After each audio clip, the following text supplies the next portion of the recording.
नमस्कार दोस्तों, स्वागत है आप सभी का आपके अपने चैनल खुशहाल ज़िंदगी में। दोस्तों, आज के वीडियो में हम बात करेंगे संतोषी माता के व्रत के विधि के बारे में। साथ ही आपको बताएंगे कि इस व्रत का उद्यापन कैसे करते हैं तथा इस व्रत के कौन से जरूरी नियम हैं जिनका पालन हमें व्रत के दौरान करना चाहिए।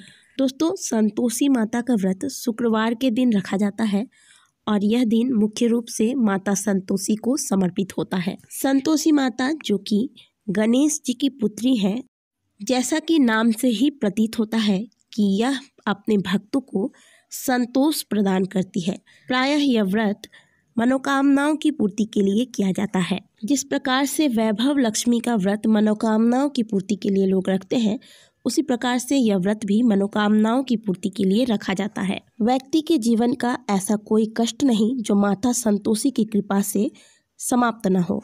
अगर सच्चे मन से कोई भक्त माता संतोषी के शरण में जाता है और 16 शुक्रवार का व्रत विधि विधान के साथ करता है तथा उद्यापन करता है तो उसकी समस्त मनोकामनाएं अवश्य पूर्ण होती है। 16 शुक्रवार का यह व्रत किसी भी महीने के शुक्ल पक्ष की प्रथम शुक्रवार के दिन से शुरू किया जाता है। दोस्तों, आपके बहुत बार सवाल आते हैं कि हम कोई व्रत शुरू करना चाहते हैं तो उसे किस दिन से शुरू करें।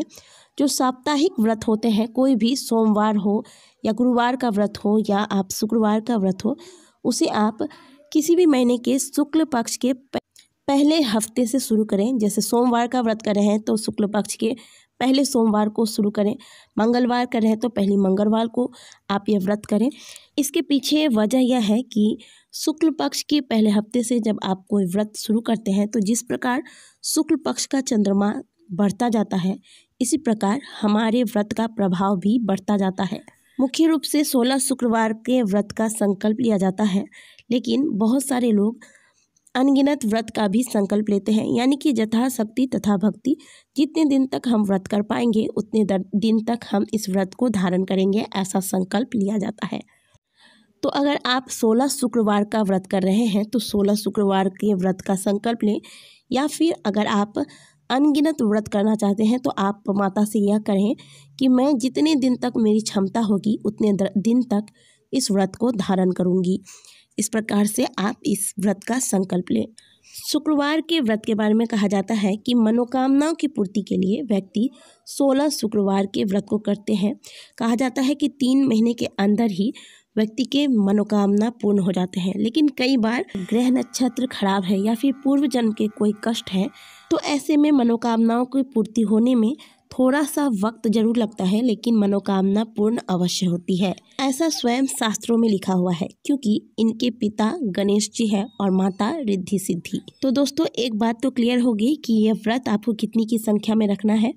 अगर आप चाहें तो 16 शुक्रवार रखें, आप चाहें तो अनगिनत व्रत भी रख सकते हैं। उसी हिसाब से आप पहले दिन संकल्प कर लें। अब बात करते हैं इस व्रत के नियमों के बारे में। तो दोस्तों, संतोषी माता को आप आज के दिन खट्टी चीज़ें नहीं चढ़ाएंगे और भूल से भी आप स्वयं भी खट्टी चीज़ों का सेवन नहीं करेंगे। यहाँ तक कहा जाता है कि आज के दिन आपको खट्टी चीज़ें छूना भी नहीं है। सिर्फ आप ही नहीं बल्कि आपके घर के जो भी सदस्य हैं, आपके बच्चे, पति या फिर पिता, जो भी घर के सदस्य हैं, उन्हें भी आज के दिन खट्टी चीज़ों से दूर रहना है। कहा जाता है कि खट्टी चीज़ों का सेवन आज के दिन करने से माता रुष्ट हो जाती हैं। तो आप इस दिन विशेष ध्यान रखें कि आप व्रत रख रहे हैं तो घर में खट्टी चीज़ें बने नहीं, खाने में टमाटर का इस्तेमाल ना करें, नींबू का इस्तेमाल ना करें। इसके अलावा घर से बाहर कोई जा रहा है तो बाहर भी जाकर उन्हें खट्टी चीज़ों का सेवन नहीं करना है।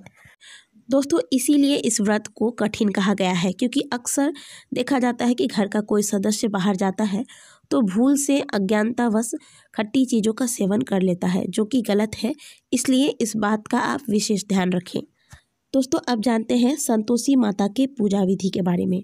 जिस दिन आप व्रत आरंभ करेंगे उस दिन आप प्रातःकाल जल्दी उठें, घर की साफ सफाई अच्छे से करने के बाद स्नान इत्यादि कर लें। स्नान इत्यादि करने के बाद स्वच्छ वस्त्र धारण करें और सबसे पहले व्रत का संकल्प लें।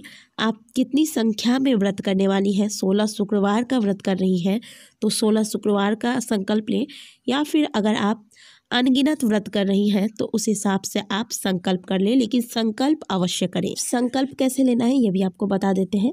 आप हाथ में थोड़ा सा पुष्प, अक्षत और थोड़ा सा जल लेकर आप अपना नाम बोलकर, अपना जिस दिन आप व्रत आरंभ कर रहे हैं वह दिन बोलकर माता से जो भी व्रत आप आरंभ करें, जैसे यह शुक्रवार है तो आप संतोषी माता का स्मरण करके माता से प्रार्थना करें कि हे माँ, मैं इस मनोकामना के साथ 16 शुक्रवार का व्रत आरंभ कर रही हूँ। अपनी कृपा मुझ पे बनाए रखना ताकि मैं इस व्रत को पूर्ण कर पाऊँ। इस तरीके से संकल्प करके इस जल और पुष्प को आप एक पात्र में छोड़ दें। इसी प्रकार से आपको हर व्रत में संकल्प करना चाहिए। अब आप पूजा स्थान पर एक चौकी बिठा लें। चौकी पर लाल रंग का वस्त्र बिछाएं। इसके ऊपर आप संतोषी माता की, अगर आपके पास फ़ोटो है तो फ़ोटो लगाएं, प्रतिमा है तो प्रतिमा रखें और माता के ऊपर एक, यानी कि तस्वीर के ऊपर एक चुनरी चढ़ा दें। किसी भी व्रत के पहले गौरी गणेश का पूजा किया जाता है तो आप पहले गौरी गणेश का पूजन कर लें। सुपारी पर मौली लपेटकर आप गणेश जी बनाकर आप गणेश जी की स्थापना करें और गौरी माता आप हल्दी या गोबर से बना सकते हैं। तो इस तरीके से गौरी गणेश बनाकर स्थापना कर लें और पहले गौरी गणेश की पूजन कर लें। इसके बाद आप कलश की स्थापना करें। कलश के नीचे पहले चावल से अष्टदल कमल बनाएं और कलश में सुपारी, सिक्का और एक पान का पत्ता छोड़ दें, थोड़े से अक्षत छोड़ दें और फिर कलश के ऊपर आप एक कटोरे में, एक पात्र में गुड़ और चना भर कर रख लें। इसके बाद कलश के सामने एक घी का दीपक लगाएं। इसके बाद आप माता का पूजन करें। माता को पुष्प, अक्षत, गंध इत्यादि से पूजन करें। अगर कुंवारी कन्या है तो माता को सिंदूर न लगाएं, आप माता को रोली लगाएं और अगर विवाहिता है तो माता को सिंदूर लगाएं। माता के सामने एक घी का दीपक लगाएं। भोग में आप माता को चना और गुड़ चढ़ाएं। खट्टे फल ना हो इस बात का ध्यान रखें। आप जो मीठे फल होते हैं वह माता को चढ़ाएं। इसके बाद आप अपने हाथ में थोड़ा सा गुड़ और चना लेकर संतोषी माता के 16 शुक्रवार की कथा सुने। अगर घर में कोई इच्छुक है तो उन्हें भी बैठाकर आप संतोषी माता के व्रत की कथा सुनाएं। कथा के पश्चात माता के नाम का जयकारा लगाएं और माता की आरती करें। और कथा सुनने के दौरान जो आपके हाथ में चना और गुड़ था, उस चना और गुड़ को आप गौ माता को खिला दें। ऐसी मान्यता है कि संतोषी व्रत के दौरान अगर आप गौ सेवा करती हैं, गौ माता को रोटी खिलाती हैं, गुड़ चना खिलाती हैं, तो इससे माता अत्यंत शीघ्र प्रसन्न होती है। इसलिए इस दिन आप गौ सेवा अवश्य करें। तो दोस्तों, इस प्रकार से आपकी संतोषी माता की पूजा विधि पूर्ण हुई। इस दिन यह चौकी जो आपने लगाई है ऐसे ही पड़ी रहेगी। शाम के वक्त आप यहाँ पे धूप दीप दिखाएं, माता की आरती करें। अगले दिन आपको यह चौकी उठानी है। कलश का जो जल है उसे सब पूरे घर में आप छिड़क दें। उसके बाद जो बचा हुआ जल हो उसे आप तुलसी में डाल दें। कलश के नीचे जो आपने चावल रखा था या चावल से अष्टदल कमल बनाया था, यह चावल आप पंछियों को दे दें। अगर पक्षियों को देने की सुविधा नहीं है तो आप इसे विसर्जित कर दें या आप गाय को भी दे सकती हैं। जो आपने सुपारी से गणेश जी बनाया था इसे आप रख लें। इसे प्रत्येक शुक्रवार को, यानी कि 16 शुक्रवार का जो आप व्रत करेंगे तो प्रत्येक शुक्रवार को आप इन्हीं गणेश जी की स्थापना करके पूजा कर सकते हैं। गोबर या हल्दी से आपने अगर गौरी माता बनाया है तो उनका आप विसर्जन कर दें, क्योंकि यह ज़्यादा दिनों तक रहता नहीं है, ख़राब होने लगता है, तो इनका आप अगले दिन विसर्जन कर दें। प्रत्येक हफ्ता आप हल्दी या गोबर से गौरी माता का निर्माण करके पूजन करें। कलश में जो आपने सुपारी रखा था और सिक्का रखा था, इन्हें आप प्रत्येक हफ्ता आप चाहे तो बदलें और नहीं तो इन्हें आप प्रत्येक हफ्ता दोबारा से कलश में डालकर इस्तेमाल कर सकते हैं। जब आपका 16 शुक्रवार का व्रत पूर्ण हो जाए तो यह सिक्का और सुपारी आप ब्राह्मण को दान दे दें। अब बात करेंगे हवन की। तो बहुत सारे लोग संतोषी माता के व्रत में हवन करते हैं। तो हवन के लिए आप गोबर के कंडे या फिर थोड़े से आम की लकड़ी का व्यवस्था कर लें। हवन सामग्री ले लें, इसमें थोड़ा सा आप घी मिला लें, मधु मिला लें। इस तरीके से आप हवन सामग्री तैयार करके किसी भी देवी मंत्र के द्वारा 5 बार, 7 बार या 11 बार आहुति दें। अगर आपको कोई मंत्र नहीं आता तो आप केवल जय संतोषी माता का उच्चारण करते हुए भी आहुति दे सकते हैं। तो इस प्रकार से आपको जिस दिन आप व्रत आरंभ करते हैं और आखिरी दिन, यानी कि जिस दिन आप उद्यापन करते हैं, उस दिन हवन कर लेना है। अब बात करेंगे उद्यापन की। तो 16 शुक्रवार समाप्त होने के बाद आप 17वें शुक्रवार को पूजा करें। जिस तरीके से आप प्रत्येक शुक्रवार को पूजा करते आए हैं उसी तरीके से आपको पूजा करना है।